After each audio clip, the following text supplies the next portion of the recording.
a আৰু b কি কৈছে যোগাত্মক অখণ্ড সংখ্যা হয়নে a আৰু b হৈছে যোগাত্মক অখণ্ড সংখ্যা বা স্বাভাৱিক সংখ্যা q আৰু r অদ্বিতীয় বুলি কৈছে q আৰু কি কৈছে অদ্বিতীয় ইয়াত অদ্বিতীয় সংখ্যা বুলি কৈছে এটো আসলে যোগাত্মক অখণ্ড সংখ্যাই হ'ব ঠিক আছে যোগাত্মক অখণ্ড সংখ্যাই হ'ব ঠিক আছে তেতিয়া আমি কেনেকৈ লিখিব পাৰিম a bq + r ঠিক আছে তাৰ পিছত এনেকৈ কমা এটা দি ওপৰত ফুটা আছে এটোৱে বুজায় such that তাৰ মানে যাতে 0 is less than r less than b এটা এই কন্ডিশনটো দেখিবলৈ কিছুমান কনফিউজ হৈ যায় এটো কি হয় তাৰ মানে ইয়াত দুটা কন্ডিশন সোমাই আছে প্ৰথমটো হ'ল r greater than or equal 0 তোমালোকে বুজি পাইছা তাৰ মানে r টো 0 কে ডাঙৰ হ'ব বা 0 ৰ সমান হ'ব greater than or equal চিন এটো ঠিক আছে আৰু এটা হ'ল r less than b তাৰ মানে r টো b কে সৰু হ'ব এটা এই দুইটা যেটা মিলিব তাৰ মানে r টো 0 বা 0 কে ডাঙৰ r টো b কে সৰু এই দুইটা মিলি পেলাই হৈ যাব তাৰ মানে কি r টো 0 আৰু b ৰ মাজত থাকে কিন্তু r টো 0 হ'ব পাৰে ঠিক আছে এই দুটা কন্ডিশন মিলি এটো মনিছে এতিয়া তাৰ মানে ar টো b কে সৰু হ'ব কি সদায় ঠিক আছে এতিয়া আমি a bq + r বুলি কিয় লিখিলে মেইন বস্তু হ'ল হেতু ঠিক আছে ইয়াৰ মেইন লজিকটো হ'ল BAD 1 হৰণ কৰিব লাগিব BAD 1 হৰণ কৰিছো ঠিক আছে যদি আমি কোএফিচিয়েন্টটো ভাগফলটো q পাইছো ঠিক আছে কোএফিচিয়েন্টটো ভাগফলটো q পাইছো আৰু ভাগ শেষটো r পাইছো ঠিক আছে q মানে হৈছে কোএফিচিয়েন্ট r মানে হৈছে ৰিমাইন্ডাৰ ভাগ শেষ যদি পাইছো তেতিয়া আমি হেতু লিখিব পাৰিম কেনেকৈ লিখা হয় এনেকৈ লিখা হয় এনেকৈ চাই পেলাই তোমালোকে বুজা প্ৰথমতে স্টাৰ্ট হৈছে ক'ৰ পৰা a ৰ পৰা a লিখিলো হয়নে বাটত কি পাইছে চোৱা q আৰু b পাইছে সেই q আৰু b টো পূৰণ হৈ পেলাই bq হৈ গ'ল bq হৈ গ'ল প্লাস a r টো যেটো থাকিল হেতু হৈ গ'ল মানে ঠিক আছে তাৰ মানে a b আৰু q ৰ মাজত পূৰণ হৈছে এইখিনতে কি হৈছে প্লাস হৈছে আৰু এটো ইকুৱেল টু হৈছে a bq + r বুজি পালা তাৰ মানে ইয়াক এই লেমাটো যেটো বস্তু দিয়া নাই যে b এ 1 হৰণ কৰিলে সেই বস্তুটো দিয়া নাই আমাক যে দিছে a আৰু b কাৰণে কিন্তু b এ 1 হৰণ কৰিব লাগিব তেতিয়াহে বস্তুটো এটো পায় ঠিক আছে গতিকে এটো হৈছে ইউক্লিডছ ডিভিজন লেমা বা ইউক্লিডৰ বিভাজন প্ৰমেয়িকা ঠিক আছে ধৰা হ'ল 15 টো ঠিক আছে 15 টো আমি কেনেকৈ লিখিব পাৰো যদি আমি 4 দি হৰণ কৰো 4 3 * 12 প্লাস 3 লিখিব পাৰো 12 দিনে 15 হলনে যদি আমি 5 দি কৰো 5 3 * 15 প্লাস 0 লিখিব পাৰো হয়নে যদি আমি 2 দি কৰো 2 7 * 14 প্লাস 1 লিখিব পাৰো যদি আমি 1 দি কৰো 1 15 প্লাস 0 হয়নে এনেকৈ আমি লিখিব পাৰো এতিয়া মই কি কৰিছো অকল 15 সংখ্যাটো লৈছো ঠিক আছে ইয়াত আমি চাম মই যে এজ লিখিছিলো a bq + r আৰু r is greater than equal 0 less than b যে হয় সেই বস্তুটো দেখবলৈ দিছো তোমাক চোৱা যে 15 টো bq + r তে লিখিছো ঠিক আছে b বুলি এটো ধৰা q বুলি এটো ধৰা r বুলি এটো ধৰা এতিয়া এই যেটো r হৈছে r টো b কে সৰু হৈছে নাই 4 কে সৰু হৈছে নাই 3 টো 4 কে সৰু হয় বা r টো শূন্য হ'ব পাৰে নাই r টো ইকুৱেল গ্ৰেটাৰ দেন অৰ ইকুৱেল ন মানে গ্ৰেটাৰ দেন হ'ব পাৰে ইকুৱেল হ'ব পাৰে ঠিক আছে গতিকে শূন্য হ'ব পাৰে শূন্য হৈছে ইয়াত যেটো 1 পাইছো এটো 2 কে সৰু হৈছে নে হৈছে ইয়াত যেটো কি পাইছো শূন্য পাইছো তাৰ মানে হেতু বস্তু সব সংখ্যাৰ লগতে কি কৰে স্যাটিসফাই কৰে যে যেটো ৰিমাইন্ডাৰ পাম সেই ৰিমাইন্ডাৰটো এই সংখ্যাটোকে কি হ'ব সৰু হ'ব বা কি হ'ব শূন্য হ'ব ক্লিয়াৰ হৈছে সবৰে ঠিক আছে এতিয়া যেটো লেমা সেই লেমাটোলে আহো লেমাটোত কিন্তু অকল আমাক এটা সংখ্যা দিয়া নাই লেমাটোত আমাক অকল এটা সংখ্যা দিয়া নাই আমাক দুটা সংখ্যা দিছে আমাক কি বুলি কৈছে লেমাত যে দুটা যোগাত্মক অখণ্ড সংখ্যা a আৰু b ৰ বাবে ঠিক আছে a আৰু b ৰ বাবে এতিয়া মই চোৱা তোমালোকে দেই ইয়াত ধৰি লও আমি সংখ্যা দুটা লৈছো 15 আৰু 4 এই ক্ষেত্ৰত লৈছো 15 আৰু 4 ঠিক আছে যদি 15 আৰু 4 লও তেনে 15 4 পূৰণ 3 প্লাস 3 কৰিব পাৰো নে এটো যদি আমি এনেকে লিখো 15 আৰু 4 ৰ কাৰণে 4 দুগুণ 8 হয়নে 8 7 15 এনেকেও লিখিব পাৰো 15 4 এগুণ 4 প্লাস 11 এনেকেও লিখিব পাৰো 15 আৰু 4 ৰ কাৰণে পাৰো নে কিন্তু নহব কিয় নহব তোমালোকে চোৱা 7 টো কি হৈ গৈছে 4 তকে ডাঙৰ হৈ গৈছে 11 টো কি হৈ গৈছে 4 তকে ডাঙৰ হৈ গৈছে হৈছে নে হেতু কাৰণে আমি কেৱল 15 আৰু 4 ৰ কাৰণে কেৱল এনেকে লিখিব পাৰো কেৱল এনেকে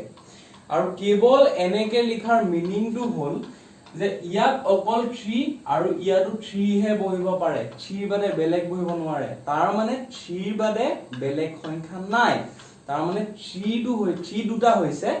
অদ্বিতীয় সংখ্যা যাৰ কোনো দ্বিতীয় নাই ক্লিয়াৰ হৈছে এইটোৱেই কয় ইউক্লিডৰ বিভাজন লেমা এতিয়া যেটো ইউক্লিডৰ কলন বিধি মানে ইংলিছত আছে এলগৰিথম তাৰ মানে আমি স্টেপ বাই স্টেপ যেনেকে যাও হেতুক আসলে এলগৰিথম বুলি কয় গতিকে এইটো বস্তু আমি মনত ৰাখি ইউজ কৰি আমি এলগৰিথমটো ইউজ কৰিম বিভিন্ন কামৰ কাৰণে স্পেশালি হেতু বস্তু গসাও ইউজ কৰিবলৈ ব্যৱহাৰ কৰা হয় ঠিক আছে ইউক্লিডৰ যি বিভাজন কলন বিধি বা এলগৰিথম হেতু সদায় দুটা সংখ্যাৰ গসাও উলিয়াবলৈ ব্যৱহাৰ কৰা হয় এটা কি দৰে ব্যৱহাৰ কৰা হয় আমি ইয়াত শিকিম ঠিক আছে এতিয়া মই ডাইৰেক্ট এটা एग्जांपल ইউক্লিডৰ বিভাজন কলন বিধি কি দৰে ইউজ হয় ডাইৰেক্ট শিকাই দিম ঠিক আছে বেছি কনফিউজ হ'বলৈ দৰকাৰ নাই আৰু কিতাপত এটা বস্তু দিয়া আছে সোপান বুলি দিয়া আছে এটা সোপান বাদে সোপান মানে হৈছে স্টেপ 1 স্টেপ 2 হেবিলাককে সোপান বুলি কয় ঠিক আছে এবিলাক ভাইবেলা কনফিউজ হ'ব নালাগে এতিয়া ধৰা হল আমাক 12 আৰু 8 ৰ গসাও উলিয়াব দিছে এতিয়া আমি কি কৰিম ইউক্লিডৰ বিভাজন কলন বিধি ইউজ কৰিম মানে এলগৰিথম ইউজ কৰিম কিন্তু ইউজ হয় আসলে ইউক্লিডৰ বিভাজন প্ৰমেয়িকাটো যেটো লেমাটো মানে যেটো a = bq + r হেতুৱে হৈছে কেনেকৈ হৈছে চাব এটা 12 আৰু 8 ৰ মাজত সবকে ডাঙৰটো কি 12 হয়নে গতিকে আমি কি কৰিম 12 ক 8 দি ডিভাইড কৰিম যেটো ডাঙৰ হেতুৱে 4 দি ডিভাইড কৰে 4 টো ডাঙৰ ডিভাইড নকৰে গতিকে 8 দি কৰিলে 8 * 8 কিমান থাকিল 4 থাকিল নে গতিকে যদি আমি এটো এনেকে লিখো তেতিয়া আমি কিমান পাম 12 = 8 * 1 + 4 পাম 4 পালো এটো হল কি স্টেপ 1 ঠিক আছে এটো স্টেপ 1 এতিয়া প্ৰথমতে কৈ দিও যে স্টেপ কেটা আমি তেতিয়ালৈকে কৰিম যেতিয়া এই ৰিমাইন্ডাৰটো ভাগশেষটো তাৰ মানে প্লাস সামথিং টু 0 পাই না যাও ঠিক আছে তাৰ পিছত স্টেপ 2 কি কৰিম এটা তোমালোকে চাবা এই 8 টো এখিনলে আহিব তাৰ মানে 8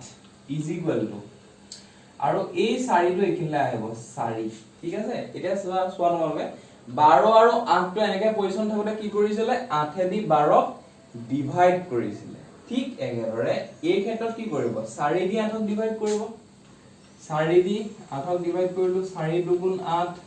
শূন্য থাকিল নে গতিকে এনেকুৱা হল আমি কি লিখিম 4 পূৰণ 2 প্লাস কি শূন্য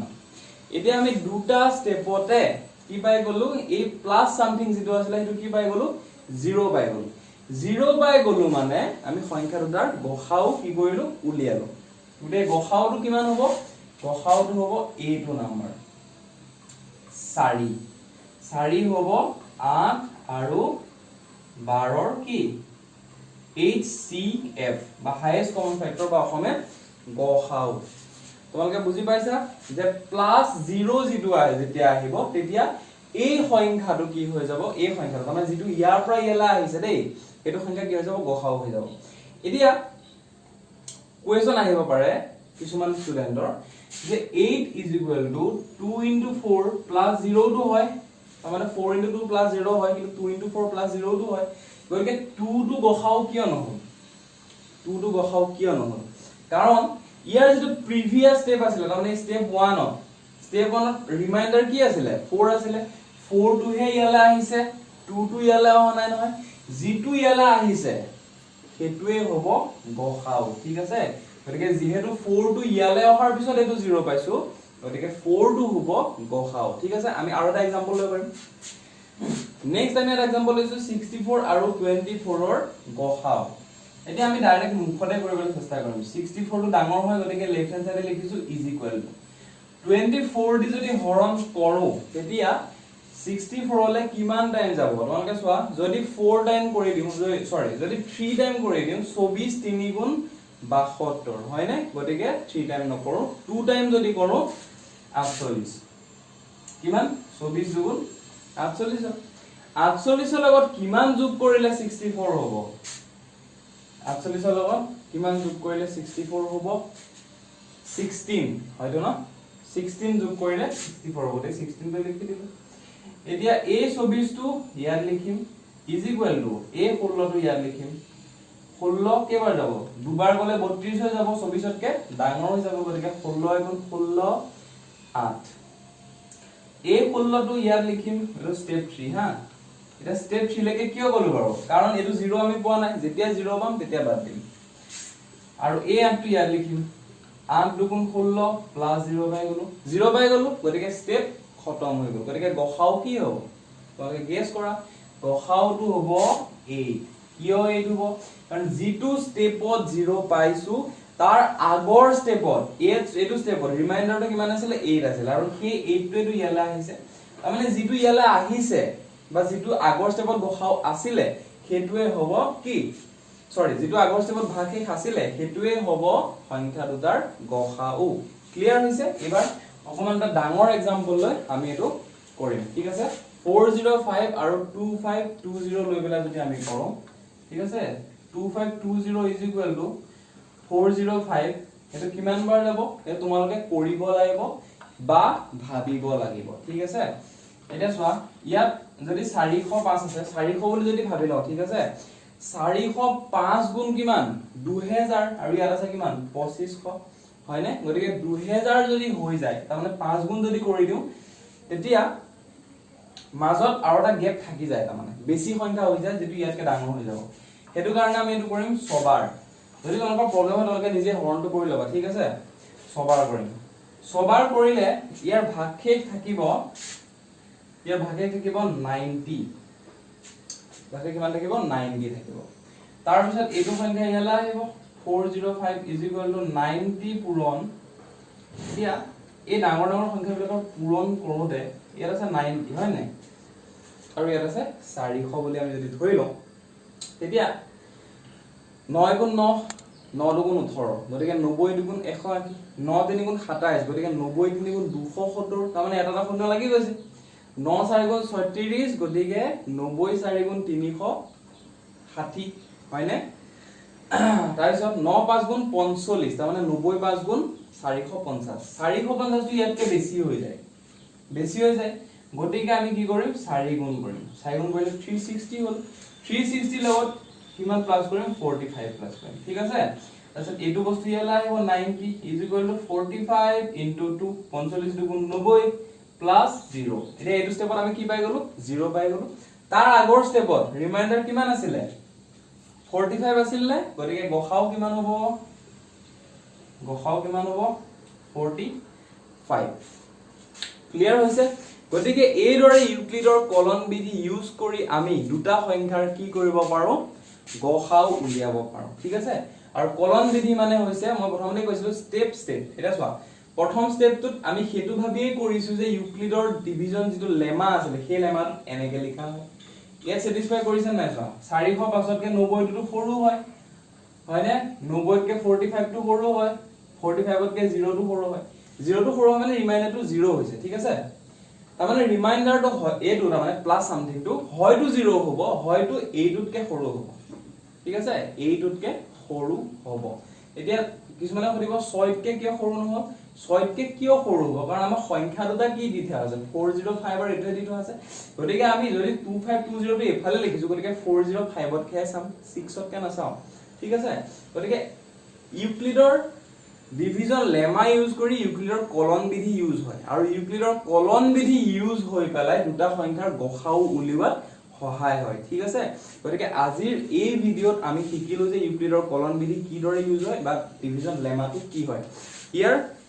নেক্সট ভিডিঅ'ত আমি এই ৰিলেটেড ভিডিঅ'বিলাক দি যাম গতিকে তোমালোকে যদি ভিডিঅ'টো ভাল পাইছা লাইক কৰিবা আৰু এইদৰে ভিডিঅ'বিলাক পাই থাকিবলৈ চেনেলটো ছাবস্ক্ৰাইব কৰিবা আৰু লগৰ বন্ধু বান্ধৱীৰ লগত শ্বেয়াৰ কৰিবা থ্যাংক ইউ